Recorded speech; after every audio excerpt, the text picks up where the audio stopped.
Hi, good morning children. ಈ ದಿನ ನಾನು ನಿಮಗೆ ಪದ್ಯ ಮಾಡೋಣ ಅಂತ. ಅದಕ್ಕಿಂತ ಮೊದಲು ನಿಮ್ಮಲ್ಲಿ ನನ್ನದೊಂದು ಪ್ರಶ್ನೆ. ಈಗ ಇಷ್ಟು ಪಾಠಗಳನ್ನು ನಾನು ಮಾಡ್ತಿದ್ದೀನಿ, ನಿಮಗೆ ಎಲ್ಲ ಅರ್ಥ ಆಗಿದೆಯಾ?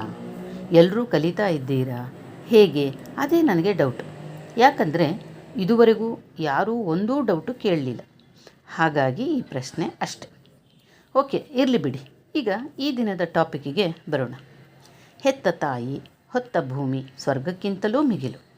ತಾಯಿ ಮಕ್ಕಳನ್ನು ಹೆತ್ತು ಸಾಕಿ ಸಲಹುತ್ತಾಳೆ ಅಲ್ವಾ? ಅದೇ ರೀತಿಯಲ್ಲಿ ಜನ್ಮಭೂಮಿ ಅಂದರೆ ನಾವು ಜನಿಸಿದಂಥ ಭೂಮಿ. ಜನ್ಮಭೂಮಿಯೂ ಸಹ ನಮ್ಮನ್ನು ಹೊತ್ತು ಗಾಳಿ, ನೀರು, ಬೆಳಕು, ಆಹಾರ ನೀಡಿ ಪೋಷಿಸುತ್ತದೆ. ಹೀಗಾಗಿ ನಾವೆಲ್ಲರೂ ಒಂದೇ ತಾಯ ಮಕ್ಕಳು. ಅಂದರೆ ಭರತ ಭೂಮಿಯ ನಮ್ಮ ತಾಯಿ ಇದ್ದ ಹಾಗೆ. ನಾವೆಲ್ಲರೂ ಬೇರೆ ಜಾತಿ, ಮತ, ಧರ್ಮದವರಾಗಿದ್ದರೂ ಸಹ ಈ ಭೂಮಿಯಲ್ಲಿ ನಾವು ಜನಿಸಿರೋದ್ರಿಂದ ನಾವೆಲ್ಲರೂ ಒಂದೇ ಅಲ್ವಾ? ಇನ್ನೂ ಹೇಳಬೇಕು ಅಂದರೆ ನಾವು ಕುಡಿಯೋ ನೀರು, ಉಸಿರಾಡೋ ಗಾಳಿ ಎಲ್ಲವೂ ಒಂದೇ ಆಗಿರೋದ್ರಿಂದ ನಾವೆಲ್ಲರೂ ಒಗ್ಗಟ್ಟಿನಿಂದ ಬದುಕಬೇಕು. ಹೌದು ತಾನೇ? ಈ ಭಾವದೊಂದಿಗೆ ಕವಿ ಕುವೆಂಪು ಅವರು ಭರತ ಭೂಮಿಯನ್ನು ತನ್ನ ಹೆತ್ತ ತಾಯಿ ಎಂದು ಬಣ್ಣಿಸಿದ್ದಾರೆ. ಮತ್ತು ನಮ್ಮ ಭರತ ಭೂಮಿಯಲ್ಲಿನ ಗಿರಿ, ಕಡಲು, ಹಸಿರು ಹಾಗೂ ನದಿಗಳ ಸೌಂದರ್ಯವನ್ನೂ ಕೂಡ ಎಷ್ಟು ಸೊಗಸಾಗಿ ವರ್ಣಿಸಿದ್ದಾರೆ ಅವರ ಈ ಕವಿತೆಯಲ್ಲಿ. ಮತ್ತು ಭಾರತೀಯರಾದ ನಾವು ಮತಭೇದಗಳನ್ನು ತೊರೆದು ಎಲ್ಲರೂ ಸಾಮರಸ್ಯದಿಂದ ದೇಶದ ಏಳಿಗೆಗಾಗಿ ಬದುಕಬೇಕೆಂಬುದನ್ನು ತಮ್ಮ ಇಂದಿನ ಕವಿತೆಯಲ್ಲಿ ವ್ಯಕ್ತಪಡಿಸಿದ್ದಾರೆ. ಅಂದಹಾಗೆ ಮೊದಲಿಗೆ ನಾವು ಇಂದಿನ ಈ ಕವಿತೆಯ ಬರಹಗಾರರಾದ ಶ್ರೀಯುತ ಕುವೆಂಪುರವರ ಬಗ್ಗೆ ಮೊದಲು ತಿಳಿದುಕೊಳ್ಳೋಣ. ಕುವೆಂಪು ಎಂಬ ಕಾವ್ಯನಾಮದಿಂದ ಪ್ರಸಿದ್ಧರಾಗಿರುವ ಕುಪ್ಪಳ್ಳಿ ವೆಂಕಟಪ್ಪ ಪುಟ್ಟಪ್ಪ ಅವರು ದಿನಾಂಕ 29/12/1904 ಶಿವಮೊಗ್ಗ ಜಿಲ್ಲೆ ತೀರ್ಥಹಳ್ಳಿ ತಾಲ್ಲೂಕು ಕುಪ್ಪಳ್ಳಿಯಲ್ಲಿ ಜನಿಸಿದರು. ಇವರು ಜನಿಸಿದ್ದು 1904 ಡಿಸೆಂಬರ್ 29 ಕುಪ್ಪಳ್ಳಿಯಲ್ಲಿ. ಇವರ ತಂದೆ ವೆಂಕಟಪ್ಪ ಗೌಡ, ತಾಯಿ ಸೀತಮ್ಮ. ತಾಯಿಯ ಊರು ಚಿಕ್ಕಮಗಳೂರು ಜಿಲ್ಲೆಯ ಹಿರೇಕೊಡಗಿ. ಹೇಮಾವತಿ ಇವರ ಹೆಂಡತಿ. ಇವರ ಹೆಂಡತಿಯ ಹೆಸರು ಹೇಮಾವತಿ. ಇವರ ತಂದೆಯ ಹೆಸರು ವೆಂಕಟಪ್ಪ ಗೌಡ, ತಾಯಿ ಸೀತಮ್ಮ. ಮತ್ತು ಇವರ ತಾಯಿಯ ಊರು ಅಂದರೆ ಇವರ ಅಜ್ಜಿಯ ಊರು ಚಿಕ್ಕಮಗಳೂರು ಜಿಲ್ಲೆಯ ಕೂಡಿಗೆ ಅಂತ.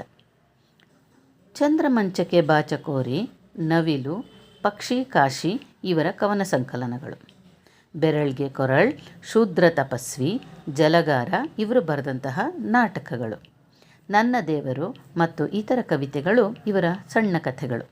ಎಂದರು ಇನ್ನೂ ಅನೇಕ ಬರೆದಿದ್ದಾರೆ. ಇಲ್ಲಿ ನಮಗೆ ಬೇತರಿಸಿರೋದು ಇಷ್ಟು ಮಾತ್ರ.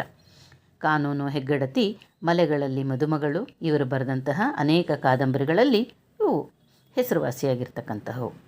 ಶ್ರೀ ರಾಮಾಯಣ ದರ್ಶನಂ, ಇದು ಮಹಾಕಾವ್ಯ. ರಾಮಾಯಣ ದರ್ಶನಂ ಬರೆದವರು ಯಾರು ಅಂದ ತಕ್ಷಣ ಎಲ್ಲರೂ ಹೇಳ್ತೀವಿ ಕುವೆಂಪು ಅವರು ಅಂತೇಳಿ ಅಲ್ವಾ? ಇವೇ ಮೊದಲಾದ ಕೃತಿಗಳನ್ನು ಕುವೆಂಪು ಅವರು ರಚಿಸಿದ್ದಾರೆ. ಅವರ ಶ್ರೀ ರಾಮಾಯಣ ದರ್ಶನಂ ಕೃತಿಗೆ ಜ್ಞಾನಪೀಠ ಪ್ರಶಸ್ತಿ 1968 ಲಭಿಸಿದೆ.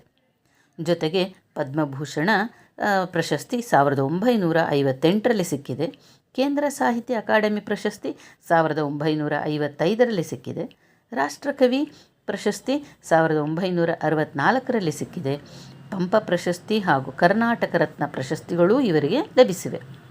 ಪ್ರಸ್ತುತ ಭರತಭೂಮಿ ನನ್ನ ತಾಯಿ ಕವಿತೆಯನ್ನು ಕುವೆಂಪು ಅವರ ಸಮಗ್ರ ಕಾವ್ಯ ಸಂಪುಟ 1 ಇದರಿಂದ ಆಯ್ಕೆ ಮಾಡಲಾಗಿದೆ.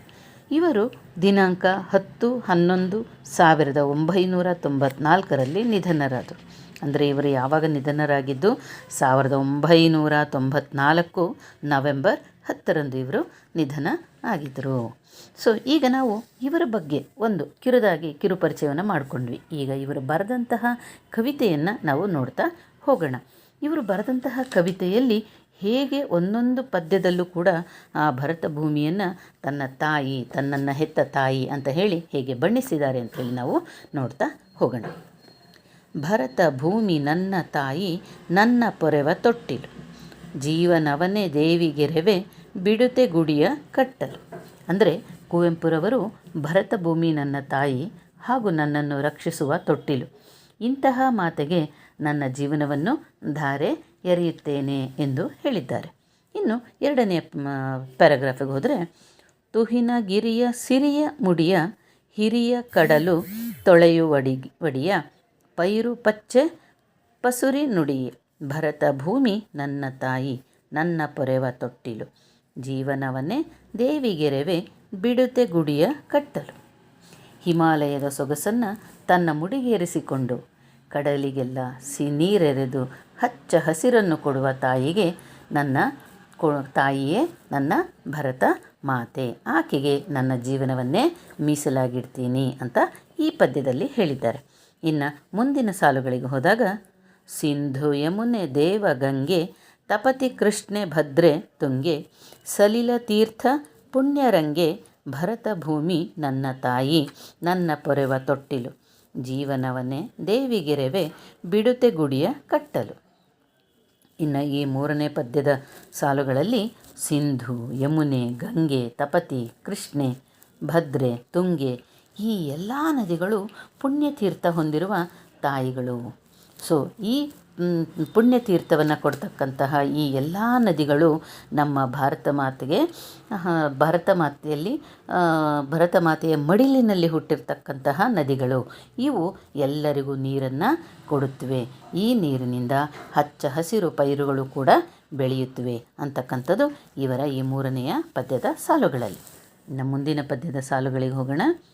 ಮತದ ಬಿರುಕುಗಳನ್ನು ತೊರೆವೆ ನುಡಿಗಳೊಡಕುಗಳನ್ನು ಮರೆವೆ ತೊತ್ತ ತೊಡಕುಗಳನ್ನು ಬಿರಿವೆ ಜೀವನವನ್ನೇ ದೇವಿಗೆರೆವೆ ಬಿಡುತ್ತೆ ಗುಡಿಯ ಕಟ್ಟಲು ಭರತ ಭೂಮಿ ನನ್ನ ತಾಯಿ ನನ್ನ ಪೊರೆವ ತೊಟ್ಟಿಲು ಸ್ವಾತಂತ್ರ್ಯದ ಸ್ವರ್ಗಕ್ಕೇರೆ ಪುಣ್ಯದೋಣಿ ಮೆಟ್ಟಿಲು.